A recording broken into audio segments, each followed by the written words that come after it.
Hello, friend. Welcome back to another episode of Extraordinary Strides, the podcast where we highlight everyday athletes doing extraordinary things. And we break down some science, strategy, and a little sparkle to help you stride toward the next big finish line. I'm Coach Christine, your fairy run mother and RRCA certified run coach. And today, my friend, we're going to talk quite a bit about how running changes as we get older and how that's not a bad thing. In fact, I think running as we get older unlocks a whole new kind of power. So whether you're in your 40s, 50s, 60s, and beyond, this one's for you. We're diving into what changes, what stays the same, and how to keep running strong, smart, and joyfully through all of life's seasons. And for the record, we got a little superhero alert today. I'm so excited to welcome one of our own Extraordinary League truly superheroes. It's our membership community filled with one-on-one coached athletes and group members who are constantly showing up, soaring beyond limits, and chasing their big, audacious goals. And today, we're talking with the incredible Dennise, who's back to running after navigating a challenging season in life. And I can't wait for you to hear how she's rewriting her story with strength, grace, and grit, and a little fun gnomes here. Not sure what I'm talking about? Stay tuned, you will. So if you're out for a walk today or tackling a long run, just soaking in some of these really good vibes, I want you to know, my friend, that this episode is your invitation to keep showing up no matter your age and to remember that extraordinary has no expiration date. So let's dive right on in. So first, we need to dispel the myth that getting older automatically means that we slow down. I'm going to say that it's our opportunity to level up just a little differently. Sure, maybe our knees might get a little creakier or our recovery may take a little longer, but you have officially graduated from the newbie crowd, and that doesn't mean the finish line stops calling your name or those PRs for the record. So we're going to talk a little bit about what actually changes with age. So a couple of things do actually change. Our VO2 max declines about 1% per year after age 30, but the positive thing is regular endurance training, just like I hope you're doing right here and now, slows that loss dramatically. It's like the fountain of youth, running is. Now, another thing that changes or potentially changes with age is our muscle mass decreases, especially the fast twitch fibers, which are important for speed and power. However, again, we also know that recovery time increases due to reduced hormone production, especially for us female athletes. Estrogen and growth hormones do tend to decline. And another notable shift as we get older is that there are hormonal shifts like perimenopause and menopause impact body temperature regulation, sleep metabolism, and muscle preservation. However, you can still train hard. You just got to really prioritize training smart.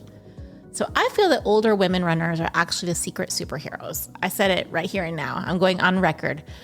Female athletes that keep showing up through perimenopause, menopause, and beyond, again, totally superheroes is what I'm talking about. And here's why. Well, we know that estrogen has a protective effect on muscle and bone, and once it declines, our body has to adapt. So it's almost like our own version of like radioactive, awesome superhero powers, because as long as we intentionally strengthen our bones and muscles, we can combat that decline of our hormones and the impact it makes on our muscles and bones. And of course, while postmenopausal women are at higher risk for low iron and poor sleep, both which may impact performance and recovery, it is also an opportunity to kind of look at our habits and what we can change to help us. And positive note, maybe we don't need as much sleep. There's a possibility with that too, or looking at different ways to get in the rest that we need. And the good news, women often gain endurance with age. That's right. You heard me talk about those fast twitch fibers maybe declining a little bit as we get older, but women can go the distance, especially in long distance events. So the ultra world, you'll see it's full of women over 45 that are crushing the game. So you're not weaker. You're just playing a different game, my friend, and you have more mental grit than ever before. So these are the top 10 best practices for runners in their 40s, 50s, 60s, and beyond. So let's dive into the habits, the training tweaks we need to make, and the mindset shifts that help older runners keep crushing miles and making memories, and of course, getting those incredible finish lines and medals. Well, first and foremost, you need to prioritize strength training like it is a coveted race entry into, London Marathon.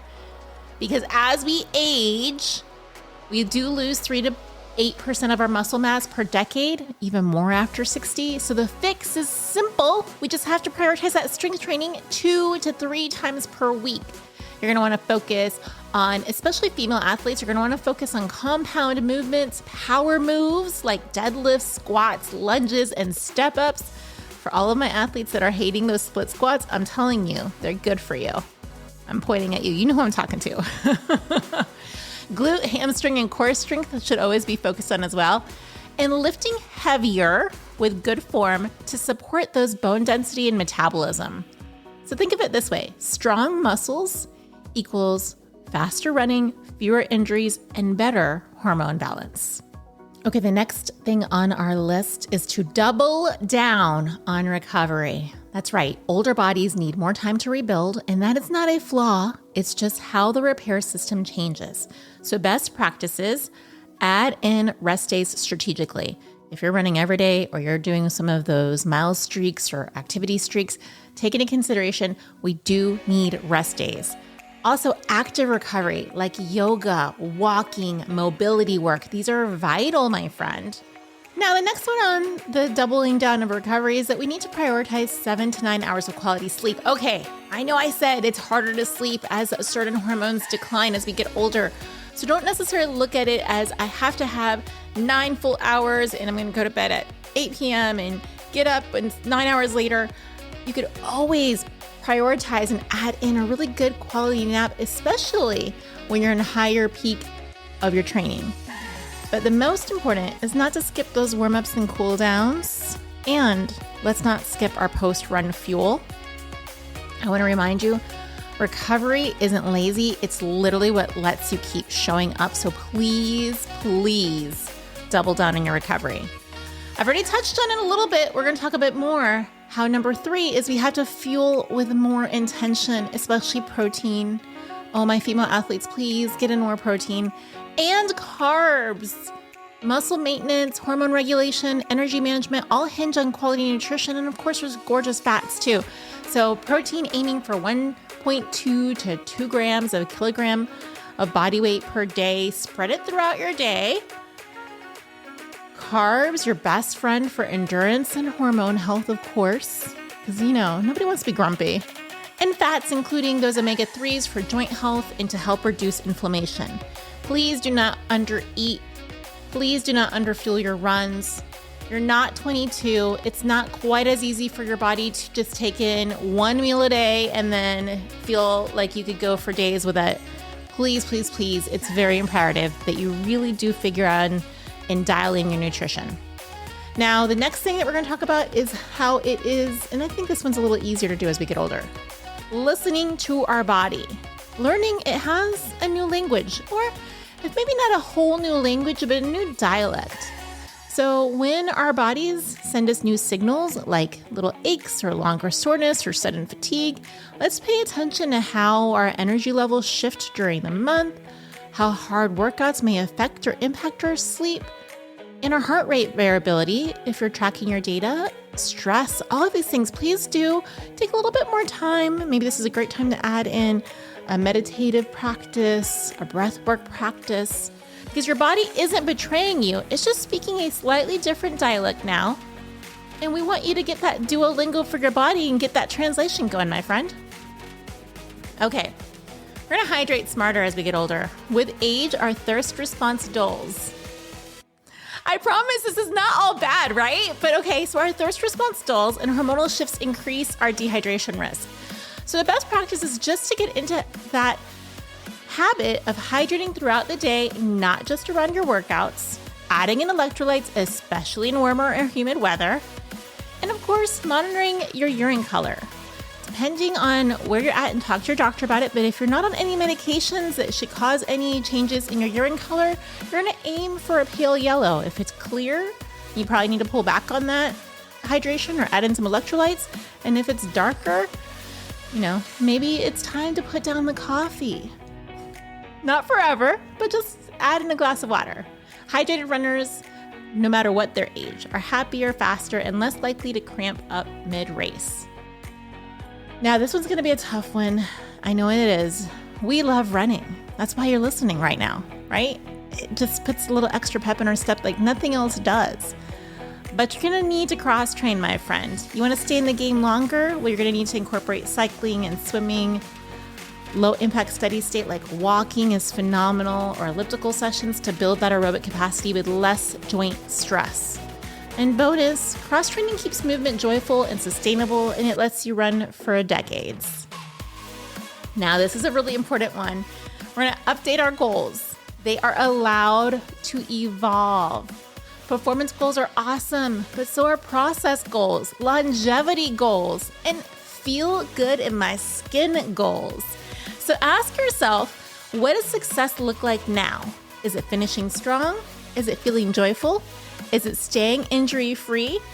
Do I want to inspire others, including the younger version of myself?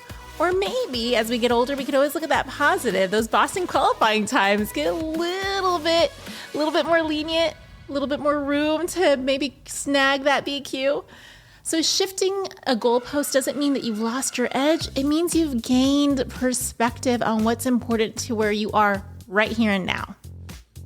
Now, for my female athletes, I want you to work with your hormonal cycle, not against it. For women in perimenopause or menopause, you're going to track your symptoms and energy over your cycle. Yes, you still have rhythms even post-period. Of course, I've mentioned strength training is going to help to stabilize those hormonal fluctuations. And you're going to want to prioritize sleep hygiene, cool room, magnesium, screen limits. There's a lot of great little practices to implement. And also spending a little bit of extra time. Knowledge is power. Don't guess, track, observe, be more scientific about it, adapt what you need as you listen to that dialect that your body's speaking to you now. Okay, number 9 is going to maybe surprise you. Embrace speed work, but do it wisely. Speed still belongs in your program. It just needs a smarter placement and maybe more warm up. It might need more recovery in between, but you could add strides in to stay sharp. You keep your tempo and interval work, but again, with more recovery, and always warm up thoroughly. I'm going to suggest at least 15 minutes before going out for those speed sessions. Your fast twitch fibers do not vanish. They just need a little bit more TLC, a little bit more convincing to show up. And then last but not least, build a support system. You deserve a team. Running through life seasons is better with community. I'm not going to kid you. I reached out to a couple of gal pals a couple of days ago and I said, I don't care if we run fast, if we run slow, if we walk with jogging pickups. I just need some soul sister time. You know, the gals that lace up and you can chit chat for miles and miles.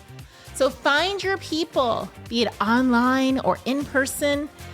And this group should understand the juggling act of where you're at, of life's changes, and maybe they might be fluent in the new dialect that we're all going to be speaking. So definitely lace up and don't go it alone. Whether you need a little bit of extra encouragement from a fairy run mother.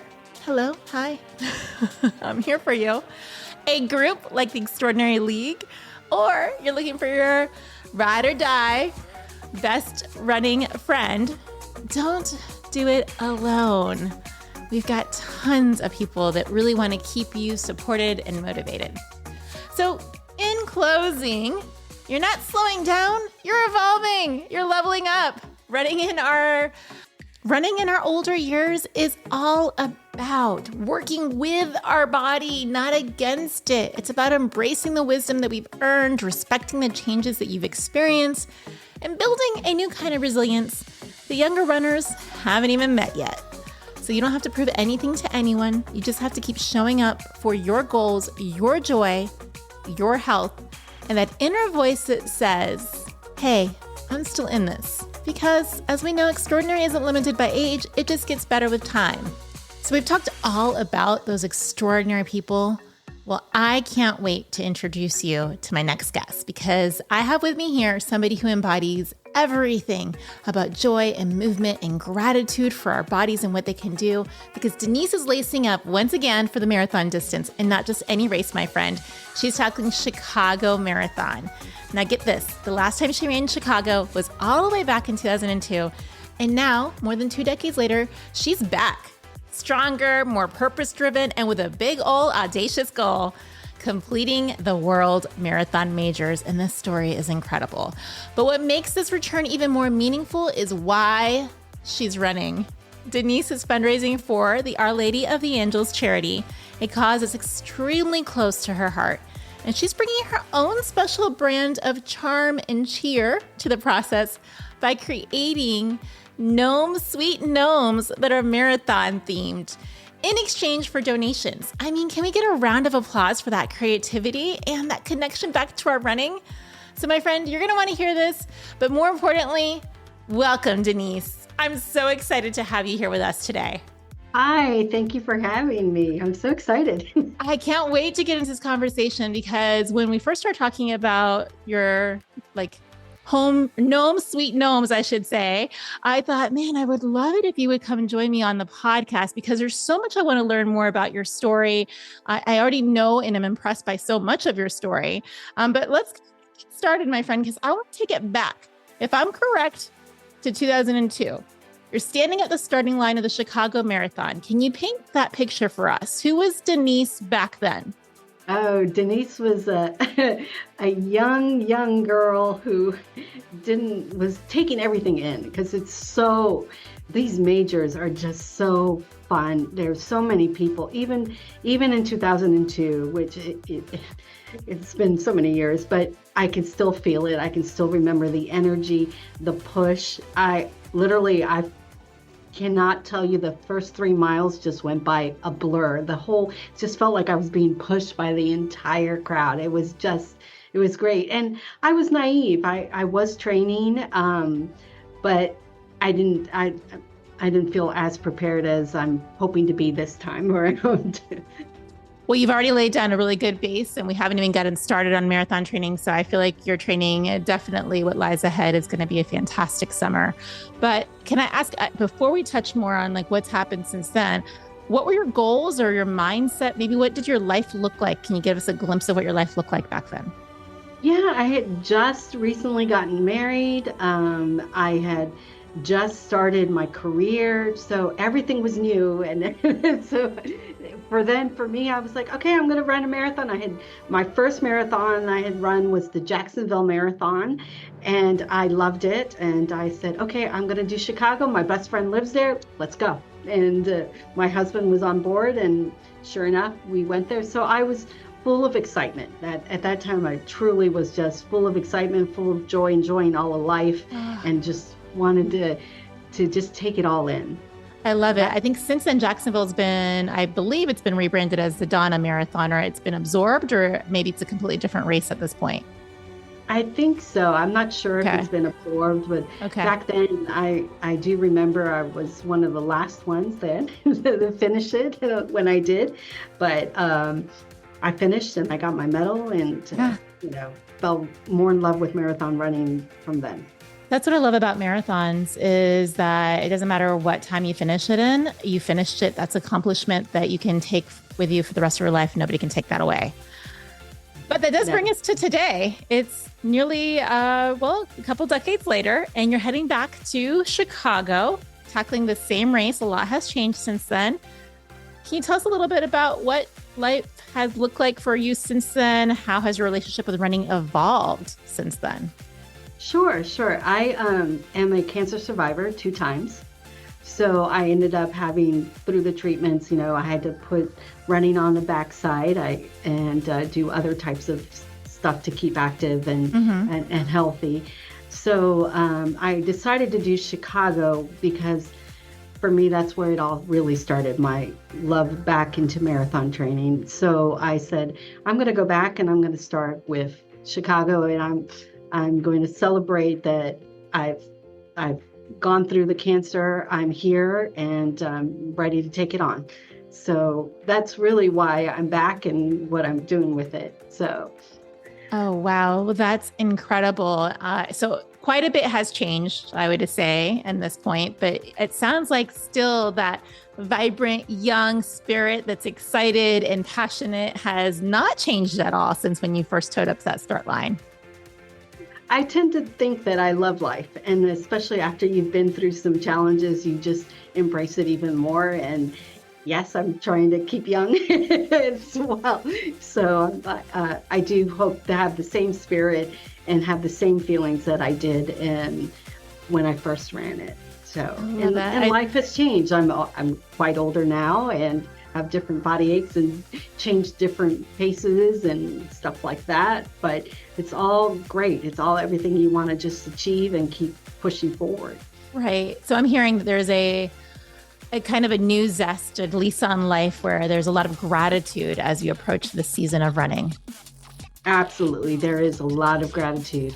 I am thankful, and every time I put on my shoes and I go out, I do say, I can do this. I get to do this. It's not just I'm running. I get to run, and I'm thankful for that. And I am very honored to be able to run a major marathon. Not everybody can do that after being away for some time. So I also don't take that lightly, especially with that. And I think that pushes me in the training too, to say, hey, I'm lucky. Not everybody could do this. Not everybody could get in either using a charity or the lottery to do it. So. Right.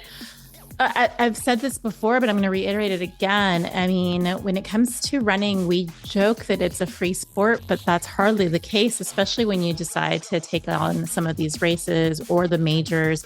So there is so many aspects of being fortunate to have the gift of time to be able to dedicate to it or to make the time, fortunate to be in the right season of life. And of course, to have that really beautiful capability of being able to move our bodies through that space. So that's incredible, which leads me to the fact that you've chosen to run for Our Lady of Angels charity. What does that mission mean to you personally? Can you let us know a little bit more about it? Sure. Our Ladies of the Angel is a Catholic mission group, and they are feeding the hungry in the poorest area of Chicago, on the west side. And I have been to the west side. I have seen the need there, and I just feel called to help in any way that I can. So when I saw them on the charity list, I said, I have to help you guys. It's really to my heart. I've always, felt the need to help those that don't have as much as I have and aren't able to have what I have for numerous reasons. So for me to be able to do a little bit is great. And I'm just honored to be able to do that. Well, I think that's incredible. It's definitely a beautiful mission. I definitely think that it puts an extra pep in your step as you train, definitely a lot more meaning to your miles. I can tell that this means quite a bit to you. It sounds like it kind of connects more to like your core values, which is kind of why I feel that you've put so much love and care into creating these adorable little gnomes. But tell me, how did that come to fruition? Well, I must admit, I love gnomes, and I have a ton of them, right? So I was spending these monies buying them, and my husband was like, really, another one? Can you make it? And I was like, okay, I'll try it. And I did. I made them, and I've given them as gifts. And I thought, what better way if I can do one for each of the marathons, the major marathons, how better way of a gift for somebody to have. And it brings me joy because they make me laugh. They're cute, and every time you see them with the little beard, I get a chuckle. So I thought, why not incorporate it and see how I can help fundraise for my run. They are quite adorable, and it's truly a gnome brainer for people to want to have their own little special token. And I feel like because they are smaller and compact, it can almost be like a race token for you to carry with you when you're out on the course, to kind of give you a little extra bit of humor or a little bit of inspiration, a little extra bit of magic. So again, friends, we're going to have that link in episode notes for you guys to find a gnome that aligns with your specific race. And what if, I'm just going to ask you, Dennise, what if somebody's saying, hey, I see that you have the majors, but that's not my my runner in my life isn't going to run the majors. Will you take custom donations for custom orders, or are you sticking to the majors? No, absolutely. I even got, I'm looking at the Run Disney ones that are coming up with Lady and the Tramp for so cute. I'm like, oh, they're so cute. So I'm open to whatever. I'm working on a Winnie the Pooh one. My friend asked for one. So whatever, I'm open. Absolutely. If I can find the material.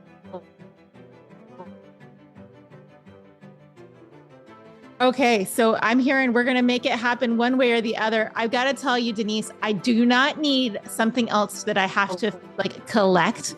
We're good. So, yeah, they sound incredible. I can't wait to see all the ones that you come up with. That's definitely a whole lot of fun.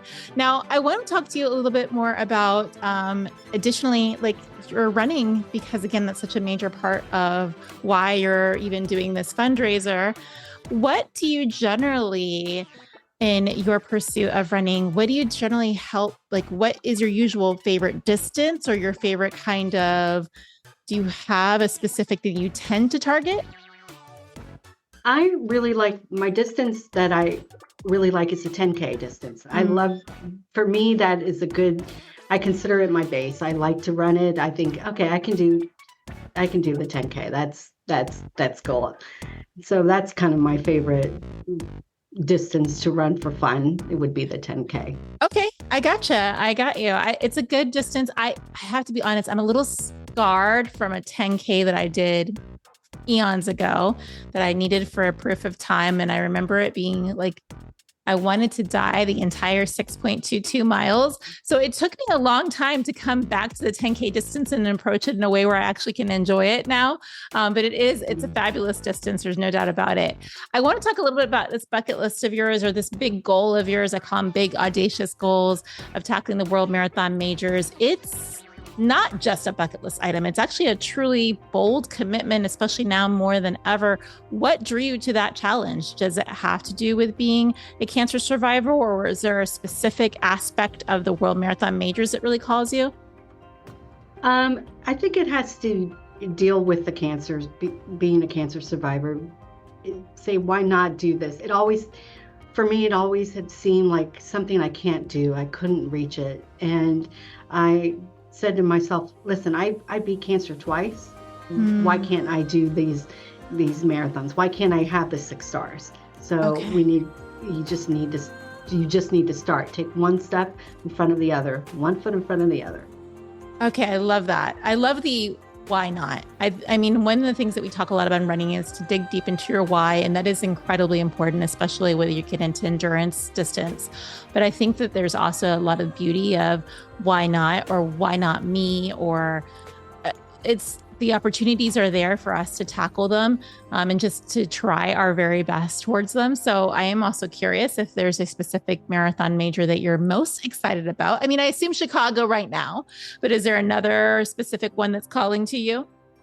London is, because I want to run on the bridge and see Big Ben. That one is calling me.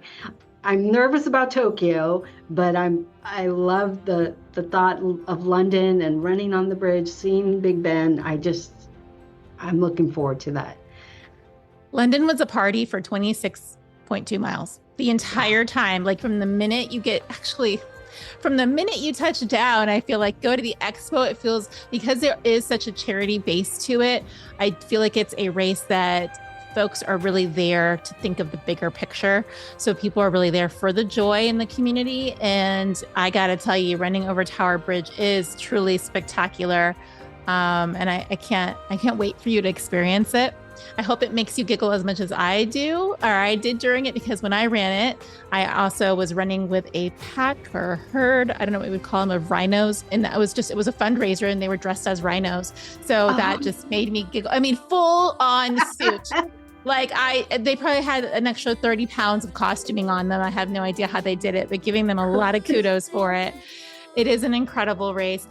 Tell me more about Tokyo, because this is one that a lot of folks have concerns about, especially Generally, I feel like most people's concerns about it is that it's a very rule-focused society and they have very strict course checkpoints. Is that kind of what plays into your mind, or are there some other concerns that you have with Tokyo? Well, the first concern, of course, is the check marks, right? Mm-hmm. That really does kind of put a little stop in your breath, like, okay, what, what if I don't? What if I don't make it? And the other is, we as marathoners, we're very strict as to what we have, what we carry, what we're used to, the certain type of gel, certain type, water, all of that, and having to change the mindset into being open that there may not be that particular gel and you may not be able to bring it. Those are the concerns that having to plan and prepare for that I think about for Tokyo.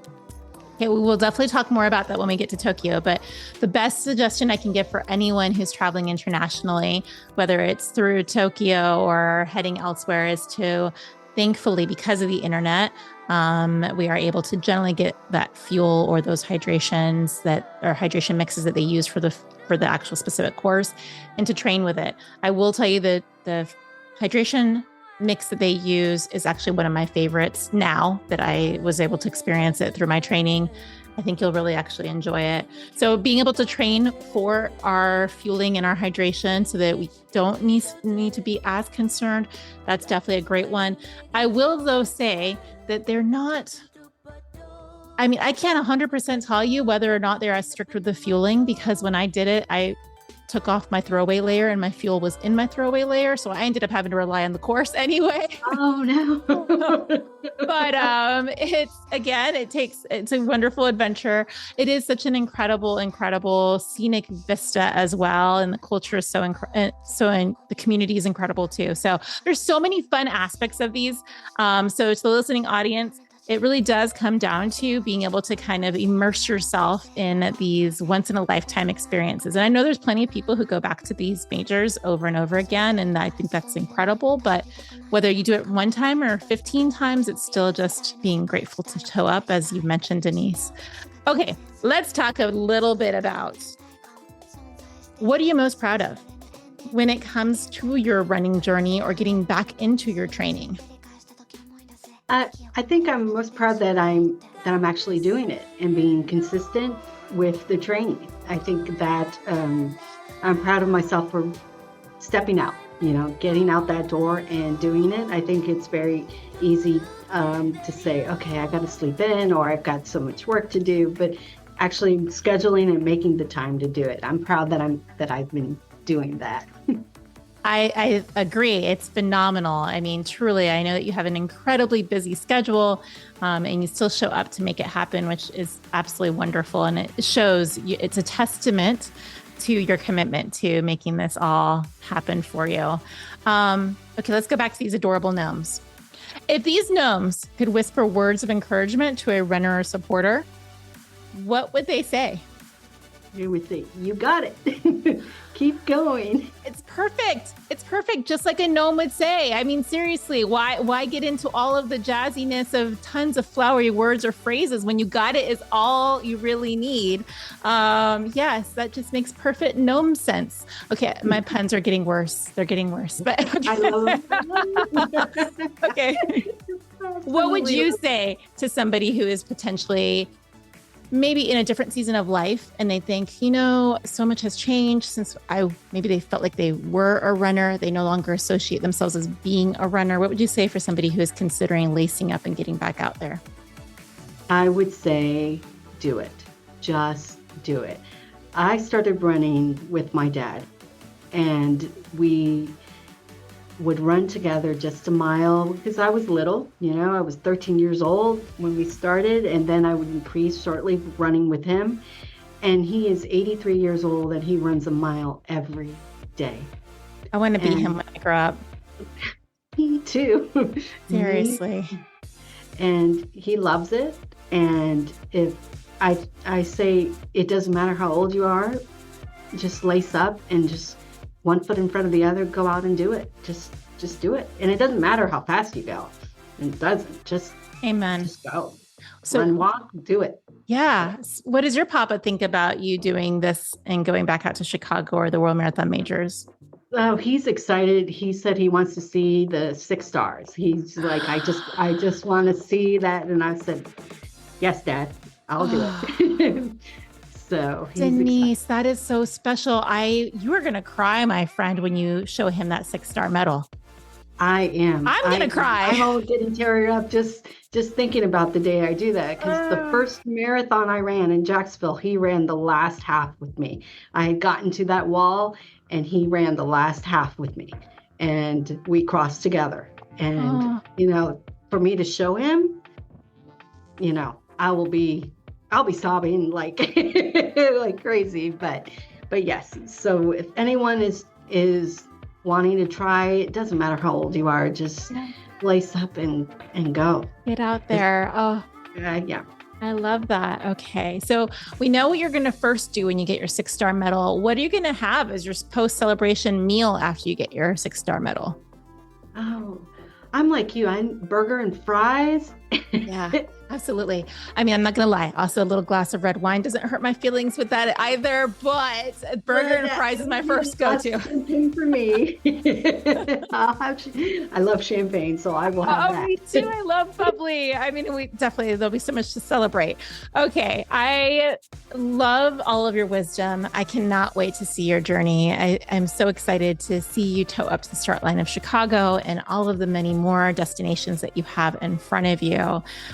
I would like to know, though, before we part ways, what does the word extraordinary mean to you? Wow. Extraordinary means just doing something you didn't think you could do. That's what it means to me, because it's extraordinary can be whatever you think is extraordinary. Right. But for me, it's like, if something you didn't think you could do and you do it, or you even attempt to do it, that's extraordinary. Well, my friend, I have to tell you, I think you are the very definition of extraordinary, and your papa too. My goodness gracious. He's definitely going to lead the way with us. Thank you so much for joining me. And again, friends, please check out the episode note link so that you can see these adorable, magnificent, and very, very supportive, encouraging little gnomes for wherever you're running or towing up to next. Dennise, it's always such a pleasure to chat with you. And I love that your story is such a powerful reminder that the marathon isn't just about running, but it's about showing up for something so much bigger than ourselves. So with that, thank you. No, thank you. Thank you so much. Friend, truly, how incredible is Dennise? I told you, superheroes don't always wear capes, but I wouldn't be surprised if she wears one too. Sometimes, though, they wear running shoes, they show up after setbacks, and they keep chasing joy mile after mile with a little extra gratitude. So if Dennise's story lit a fire under you, made you smile, or reminded you that it's never too late to start again or restart again, I'd love it if you'd share this episode with a friend, teammate, or fellow runner who needs to hear it too. But also, if you can't resist getting your hands on her gnomes, please do check out that link in our episode notes and support her in this incredible journey and pick up such a really special little token for maybe the runner in your life or for yourself with something that you've got coming up. So I can't reiterate enough, my friend, whether you're blooming into your next season of running or you're just starting to stretch your roots again, this is the community for you. There's space for you here. And I want you to shine. And if you haven't already, make sure to follow or subscribe wherever you're listening so you don't miss a single stride. And hey, if this episode gave you something good, consider leaving a quick 5-star review. It helps other extraordinary folks just like you find us and fuels the show like that best mid-run snack. And if you're ready to be surrounded by other amazing women chasing big, audacious goals, learning, growing, and laughing through the sweat, come check out the Extraordinary League. We'd love to welcome you with open arms, sparkly visors, and maybe a few bad puns. You can find all the links and coaching info and more at extraordinarystrides.com. Until next time, my friend, keep hydrating. Please keep dreaming big. Keep striding boldly toward the version of you that makes you feel most powerful. Ask yourself, why not? I'm Coach Christine, and I believe the best is yet to come.